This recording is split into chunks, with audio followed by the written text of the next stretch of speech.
Hey guys, আসসালামু আলাইকুম। রোমানাস লাইফস্টাইলে তোমাদের সবাইকে স্বাগতম। তো আজকে আমি সারাদিন কী করলাম চলো দেখা যাক। তো এখানে সকাল সকাল ভাইয়ে মাছ ধরে নিয়ে আসছে, তো দেখে আমি অনেক খুশি, অনেক পরিমাণ মাছ পেয়েছি। তো সকালে দেখি পুকুরে মাছ ভেসে উঠেছে তাদের খাবার খাওয়ার জন্য। তো এখানে আমি ব্রাশ করতে করতে তাদের খাবার দিয়ে দিই, কী মজা করে খাচ্ছিল দেখো। তো মাছের সাথে এই একটা জিনিস আছে, এটার নাম কি সবাই কমেন্ট করে জানাবেন। তো সকালে নাস্তা কমপ্লিট করে এখানে আমি রেডি হয়ে চলে যাচ্ছি কলেজের উদ্দেশ্যে আমি রওনা দিলাম। তো আমি honours first year economics department. সবাই আমার জন্য দোয়া করবেন গাইস, এত প্যারা একটা সাবজেক্ট, জানি না আমার ভবিষ্যৎ কী। তো এখানে আমি যাইতে যাইতে দেখাইতেছিলাম লঞ্চ ঘাট, অনেক সুন্দর ভিউটা। তো কলেজ শেষ করে আসার সময় আমি একটু আম্মুর জন্য ওষুধ আনতে গিয়েছিলাম রূপাতলি।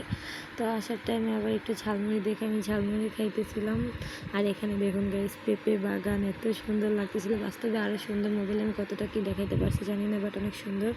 তো এখানে আমি এসে দুপুরে খাওয়া দাওয়া কমপ্লিট করে নিলাম। তো এখন আমি রেস্ট নেব। আল্লাহ হাফিজ।